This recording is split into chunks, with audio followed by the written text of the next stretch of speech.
Rushing water, thundering water, carrying destruction through the peaceful valley of the Ohio. Where yesterday flowed a friendly river, today nay of flood. Unmindful of its banks, unheeding man-made obstacles, the swollen river throws its might against man and his works. In the early stages of its rampage of January 1937, the river was everywhere victorious, forcing man to dynamite his own levees to gain relief from its brutal power. As it spread over the countryside, man was driven steadily back. Whole towns and villages fled before the river's advance. Busy cities, symbols of man's power and progress, stood helpless, 10 feet deep in icy water.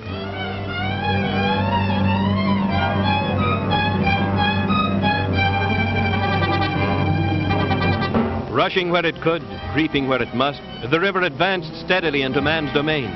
Rooftops became isolated islands in a sea of muddy water. Business stopped, factories, stores, homes were deserted as man fled before the relentless water.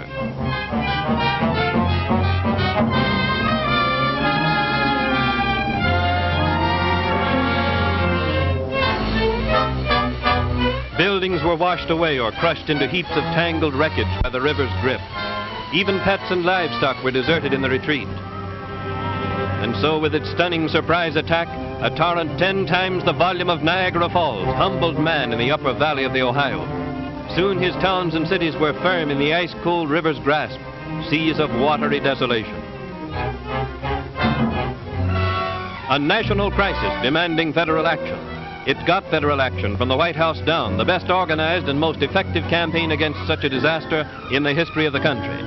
First, those trapped by the flood must be saved. Under the direction of the Coast Guard and local authorities, volunteers and WPA workers labored heroically to rescue thousands marooned by the rising waters. By the second day of the flood, 18,000 WPA workers were on the job, many of them helping to enact scenes like this, getting thousands of imperiled families to safety away from the rapidly approaching flood crest.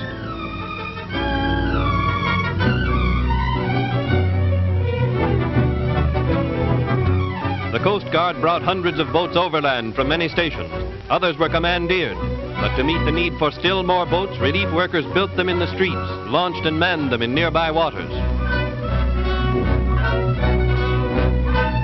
With normal transportation almost completely disrupted, the distribution of food and other necessities was a tremendous problem. Here the Red Cross threw its experienced personnel into organizing an emergency service of supply, for which the WPA supplied much of the manpower. Carried as far as possible into the stricken area by train, these precious commodities were shifted to WPA trucks and boats for distribution to the points where they were most needed. Thanks to the tireless efforts of these workers and the splendid, unselfish work of local suppliers, there was never a food crisis throughout the entire flood area.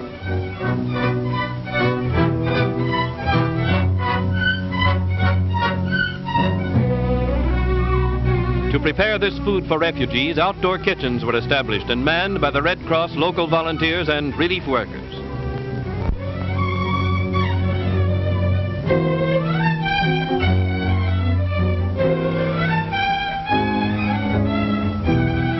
Many carloads of warm clothes and bedding were rushed to shivering refugees from WPA sewing rooms in many states.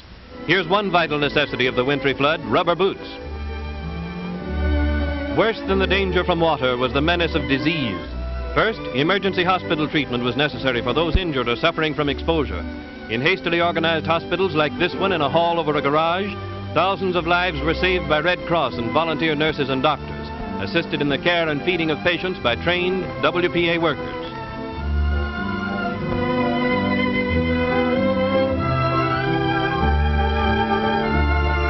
But the greatest danger of the entire flood was the threat of contagious disease, principally typhoid. The measures taken to combat this probably constitute the swiftest campaign of disease prevention in history. Clinics for typhoid inoculations like this one, sponsored by an American Legion post, were established everywhere throughout the flood area. Day and night, lines of refugees filed past doctors and nurses. Much of the serum was flown into the flood area by Army and Coast Guard planes. In this phase of his battle with nature, man was completely victorious. In the upper Ohio Valley, the river struck almost without warning. But in the lower valley and along the Mississippi, man was given a little time to strengthen his defenses, to raise and bolster levees and seawalls. For hundreds of miles along the valleys, the WPA supplied the shock troops that held the river within man-made walls. Relief workers transported material by hand, by truck, by boat, Working day and night, they filled countless thousands of sandbags, raising the levees above the record crest. Manpower beat the river on this front, backed by the system of flood defenses previously erected by Army engineers, and often working under the skilled direction of these engineers. 50,000 relief workers fought the river at every critical point. It was a grim, weary struggle, with the relief forces aided by 20,000 from the CCC, by thousands from resettlement and the NYA, and with Red Cross, military, and public health leaders clicking together like a great machine. More than 40 WPA workers were swept to their death in the fight. Without this vast army of well-organized and equipped workers, quickly available, the flood toll would have been immeasurably greater.